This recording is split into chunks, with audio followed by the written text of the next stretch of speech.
First with breaking news. First with new information. Plus, your First Alert forecast. 19 News starts now. First at 4, a live look on this First Alert Monday afternoon. The clouds have already moved in, and we could be seeing some storms later this afternoon into the evening through the night. Could be a rough one at times. We'll tell you all about it. Thanks for joining us. First at 4, I'm Brian Duffy. And I'm Nicole Versansky. It's so hazy out there still, too. Yeah. There is a chance for isolated storms in a few hours, but really it's later tonight when things are expected to get more active. 19 First Alert meteorologist Erica Page is here with a look at what's going to change here in the next couple of hours. Erica. Yeah, so we're kind of in this waiting period. We've certainly been building in a lot of the heat and the humidity throughout the day today, but now we're just waiting on the actual energy from some storms off to our west to try and make its way into northeast Ohio. And if that can happen, that opens up the window for us to see some evening storms before eventually I think we do have another opportunity coming in during the overnight for a secondary round of storms coming into our area. So just kind of bear that in mind, especially as you make some evening plans. I'm not saying to cancel any outdoor activities, at least as of right now, but just keep a close eye on the radar, right? Because there is that potential that we could see some strong storms. Most of this activity has been off to our west, and you'll notice that's where the heightened risk for severe weather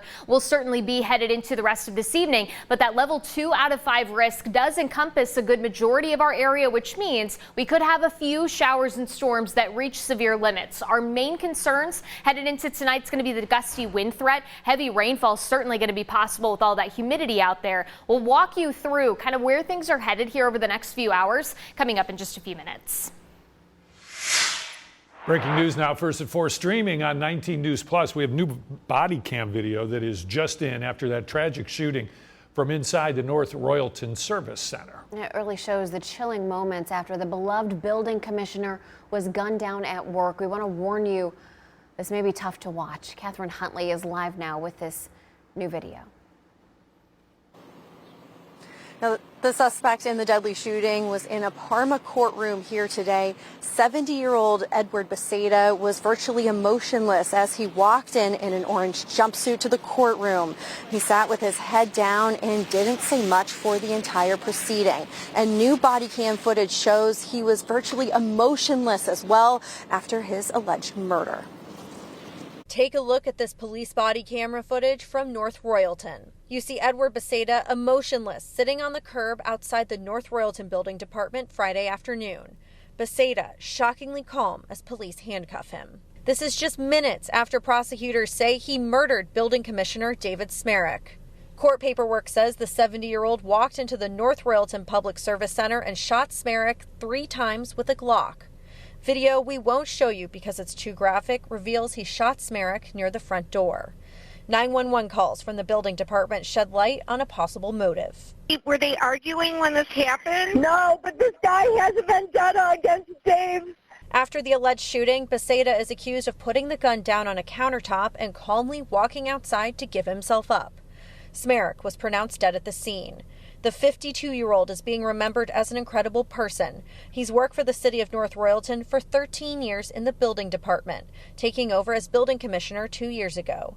The North Royalton mayor has worked with him for more than a decade and says he was incredibly important to the city. He is probably one of the finest public servants anyone could ever ask to work with. He was always asking, how can I help? How can I help you? How can I make sure you understand our codes? How can I work with you to find a way where you're able to understand and to enjoy North Royalton? It's a great town. Now, the judge today handed Edward Beceda an extremely hefty bond of $15 million, one of the highest bonds I frankly have ever seen. Now, if convicted of this murder charge, he faces life in prison. Now, tonight, the North Royalton community is remembering beloved building commissioner Dave Smerek at St. Albert Church Parish at 7 p.m. for a prayer vigil. For now, in Parma, Catherine Huntley, 19 News. And 19 Investigates is looking into the background of shooting suspect Edward Beceda. Coming up at 4:30, we're going to look at his zoning troubles as well as a past lawsuit against the city. And then coming up at 5, what neighbors say about the suspect and his legal battle. Two men are now facing charges for doing stunts on dirt bikes down Lake Road in Bay Village. So this was Friday night. Police say the two Cleveland men, ages 26 and 27, didn't have the proper license to even drive a dirt bike. They say the 27-year-old had expired plates and his license had been suspended. Both bikes were impounded. We're waiting to hear when the men will be in court. The Lorain County Sheriff's Office investigating a case of flock camera vandalism. In the past month and a half, 4 cameras along county routes have been damaged. If they find whoever is responsible for this, they could be facing criminal felony vandalism charges. Several other communities have also seen a rise in vandalism targeting flock cameras. Well, it was a series of flock cameras that helped local police departments to track down and arrest a teenager within minutes of a suspected murder. Our Harry Boomer is in Lorain County following a news conference there on how useful this flock technology can be in catching this young person suspected, Harry, of killing a family member. That's right, guys. There is no doubt that the flock cameras controversy is a big thing all over the country. Equally, there is no doubt that in this case, the system was extremely important in catching a suspected killer. 67-year-old Robert Lewis lived in this house on G Street in Lorain. Saturday morning, police say he was killed here by his grandson, shot in his head. A gun was recovered at the scene. He said, I expected to be caught, but I didn't expect to be caught so soon or so quickly. Lewis was shot while he was still in bed. So I heard the shot about 6 o'clock in the morning, and next thing I know, all the police and ambulance was out here, and tragic, yeah. It was shocking, and it's so close to my house. Police say the 16-year-old left the house in his uncle's car. He drove it through several jurisdictions, being tracked on the controversial flock camera system. When you have a 16-year-old person driving a car after having just committed what we believed was a homicide, it was important to get that gentleman in custody and to be able to bring some safety to the public. Do I think that he would have been caught? Probably. Do I think that he would have been caught in under a half an hour? Probably not. The juvenile was staying in the house with his grandfather while his parents were away for a few days. Right now, police say he hasn't offered any reasons for his actions. But the use of this technology was extremely pivotal in being able to not only solve this case, but to do it in such a timely fashion, to do it before anyone else could be hurt. The juvenile was stopped on I-480 in North Olmsted, arrested without incident. He's currently in the Lorain County Detention Center. He's been charged with murder and other charges. In the Lorain Police Department, Harry Boomer, 19 News. All right, Harry, thanks. And fire and hazmat crews were called out to the Dave's supermarket on Harvard this morning. No fire, but there was a Freon leak. Fire crews came in, tell us they shut down the Freon valve, then ventilated the area with fans that cleared it up. Freon can cause headaches and dizziness and much worse in severe cases. Nothing like that here. Doesn't appear anyone was hurt. And eventually the supermarket opened for business. A 19 missing alert out of Euclid. This is 65-year-old Jorge Caban. Police say his son hasn't seen him since Saturday morning. He was last seen driving a white Hyundai Sonata with Ohio license plate KEN 5300, so Ken 5300. His son says it's really not normal for him to go this long without answering his phone. Caban works in the Broadway Avenue area of Cleveland, so if you recognize him or if you've seen him, call Euclid Police. Police are continuing to search for a second person believed to be involved in the deadly shooting in Seattle over the weekend. 3 people were killed, several others were hurt, including a toddler, after authorities say 2 people started shooting at each other at the food festival. 1 person is in custody. Lee Waldman now with the very latest on where the investigation stands. Law enforcement rushing to respond to calls of a shooting at a food festival near Seattle's iconic Space Needle Sunday evening. Suspect may have an automatic weapon. Rapid fire. Rapid fire. Justin Smith was at the festival. He thought the shots he heard were fireworks until he saw where they were coming from. I saw another round of fire, and this time I could see flash bangs happening.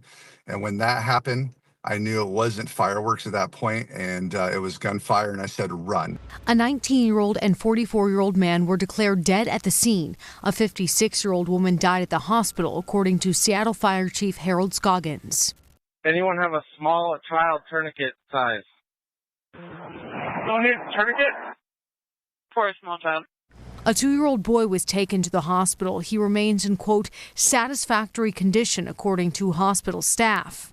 Police say 2 people started shooting at each other. A 15-year-old is in custody. The other is still at large.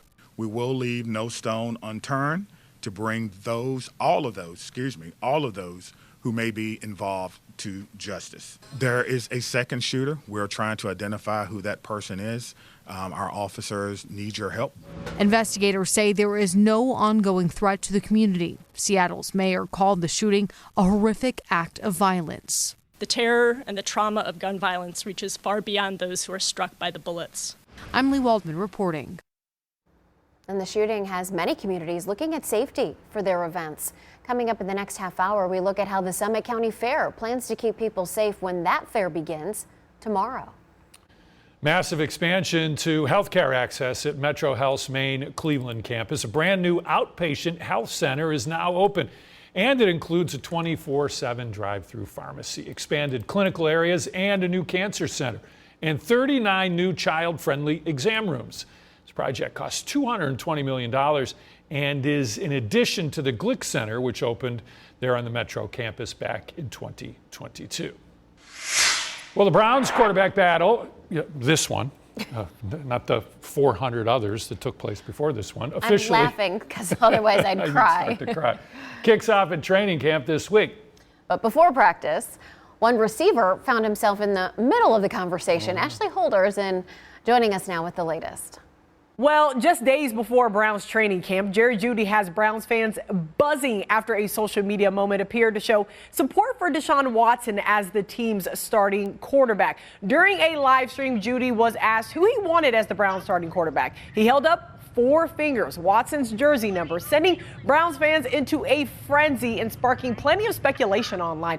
I think it's pretty clear Jeudy was showing his support in favor of Watson, but he quickly cleared the air on Twitter saying, "I don't speak on decisions that aren't mine to make. I support my teammates/brothers. I do my job and control what I can control. Let's stop creating narrative that aren't there for likes and clicks. I bet this won't go viral because it's too positive/real for y'all." All right, well, so now the conversation shifts from social media to the practice field. The Browns open up training camp on Wednesday, where the quarterback competition officially begins. All eyes will be on Deshaun Watson and Shedeur Sanders as the team evaluates its options heading into the season. Head coach Todd Monken says the competition will play out throughout camp, with every practice and every rep helping determine who earns the starting job. Whoever gives us the best chance to score.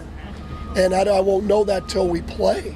We don't know this now in shorts, and we may not know it till we play in the preseason games. Ultimately, we take all the information in the off season, and then training camp, and then the preseason game at practice, and then let it rip. All right, so Jeudy may have sparked the conversation online, but beginning on Wednesday, the quarterbacks will have the chance to settle it on the field. In the studio, Ashley Holder, 19 News. Look at our top 4 stories. At 4, the suspect in the shooting of North Royalton Building Commissioner David Smirek facing a judge this afternoon.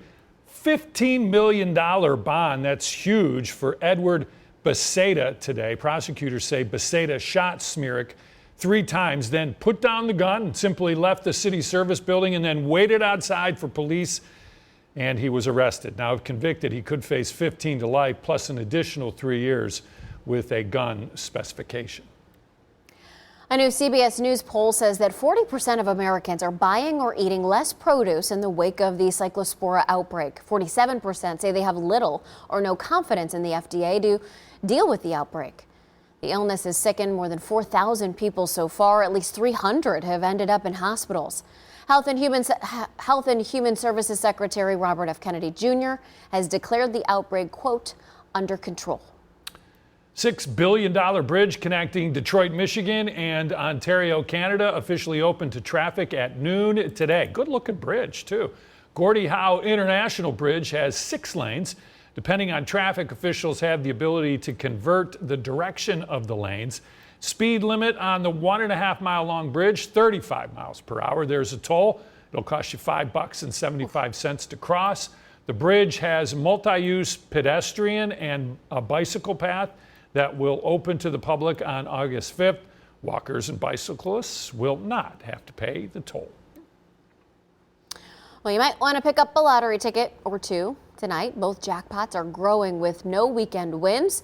The Powerball jackpot is $633 million. The next drawing is tonight. But there are also the Mega Millions jackpot that's estimated at $800 million. After no one snagged the winning numbers over the weekend, it has a drawing scheduled for Tuesday. The cash value for both prizes is less than half of their listed amounts. It still works. Time for a look at the stories breaking at this hour. Franklin County prosecutors have offered a plea deal to the woman accused of killing a 5-year-old boy in her custody and fleeing here to Cuyahoga County. Pammy May would plead guilty to 1 count of aggravated murder and 1 count of abuse of a corpse. In exchange, the 3 tampering with evidence charges would be dropped. The judge would then decide her sentence. Pammy May has until Friday or Monday to accept the deal. If she doesn't, the case will go to trial.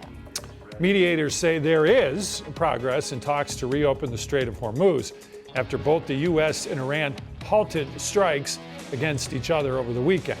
Now, neither the U.S. nor Iran have claimed any strikes for 3 days. Mediators led by Qatar and Pakistan are working to bridge the gap between Washington and Tehran. Now your 19 First Alert forecast, certified most accurate since 2004.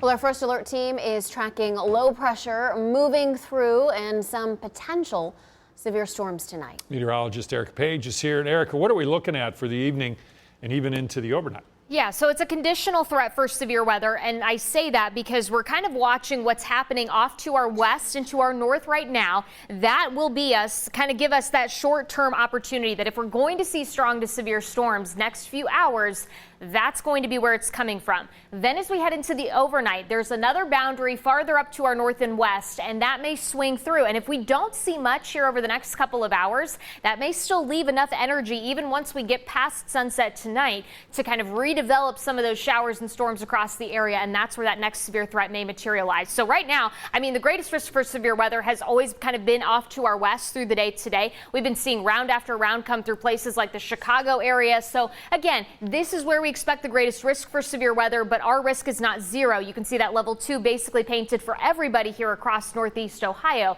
because we could see some scattered storms that may potentially reach severe thresholds. Right now, it's just building in a little bit of cloud cover, the heat, the humidity. Without a doubt, it has been very noticeable through the day today. I'm watching this cluster of storms just off to our north, as well as some activity off to our west. We'll see how this continues to materialize next couple of hours. I'll show you that new data in just a few minutes.